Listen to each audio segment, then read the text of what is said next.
かかってこい。あれ開いてない。変わってくるよな、元俺で。そうや。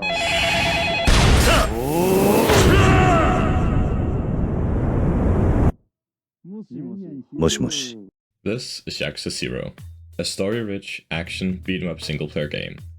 You play as Kazuma Kiryu and Goro Mashima, beating up bad guys and reading a lot of dialogue. You progress through the game by making your character stronger and teaching them skills. They can beat whatever boss is at the end of the chapter. The way you do that is by earning money, either by beating people up, buying real estate, or owning a host club.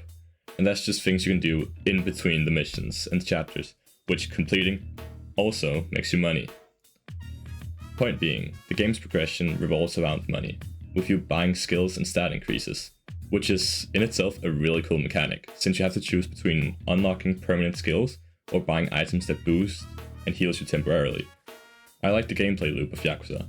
It's simple and easy to understand, while still having some depth to it. Since this is a video about skills in video games, but more specifically about learning skills, what happens when you finally get enough money to buy the skill you need? Let me set the scene. I've been playing for a while now, and I just got enough money for the skill that's going to help me in combat. I unlock the skill and memorize what button input I need to activate the skill. I go and find some Yakuza wandering the street and enter combat to test out the new skill.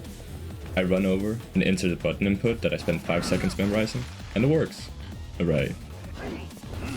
From now on, if I remember the button input, I can use this skill from now on in battle. It might feel kind of cool the first couple of times I use it, but after a couple of battles, it's just another way of dealing with bad guys. Valorant is a completely different game. It's a 5v5 tactical first-person shooter with no story, no skill tree, and no way to upgrade your character, and it's multiplayer.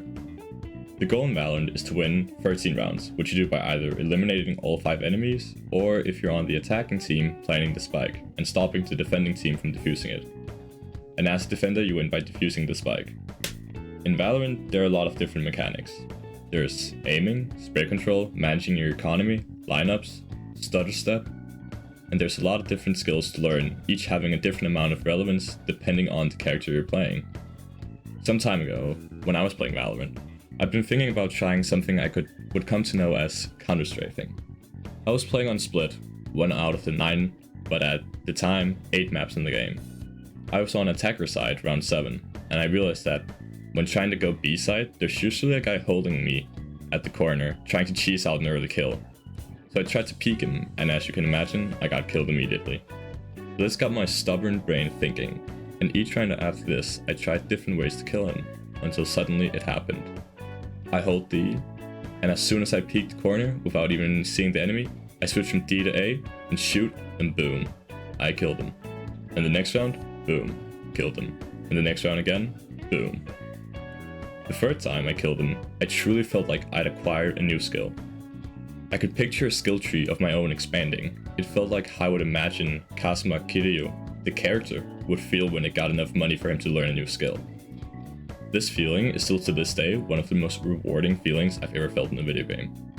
No skill in Yakuza 0 has given me the same rewarding feeling that these rounds gave me.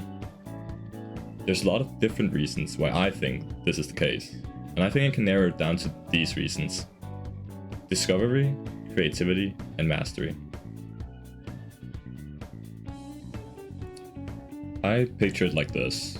On one hand, you have the skill tree used in games like Yakuza 0, where you see all the different skills you can unlock, the steps you have to take in order to unlock the skills, and how to use them.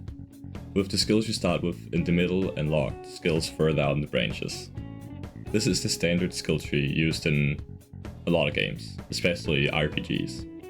And it makes sense, it shows the player what they already know and a path to become stronger, so everyone who plays the game can progress and get stronger.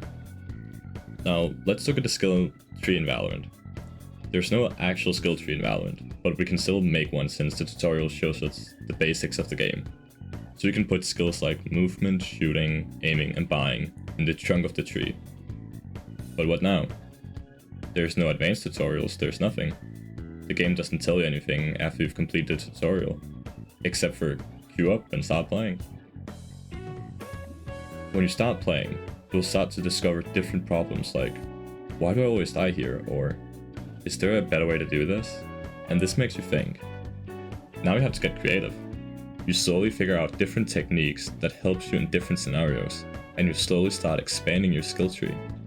You keep using the different skills you have discovered, and perfect them, so you can use them consistently. Some might even call it mastering them. The Valorant skill tree is a tree covered in fog, with only the trunk being visible, and you the player is an explorer. You must uncover the paths to skills yourself. You don't know where to start or what the most efficient way to explore is, so your only option is to play.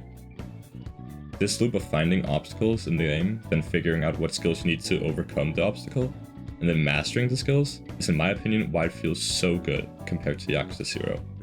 And it gets even better. When I look back at all the plethora of skills I've learned in Valorant, I remember almost all of the different scenarios where the skills I've spent time discovering, learning and mastering would come in handy compared to Yakuza 0, where I don't think I can recall a single skill that saved me or greatly affected my playthrough. What I've kind of discovered while researching this and how I see it is that in Yakuza, you teach character skills, and in Valorant, you teach yourself skills.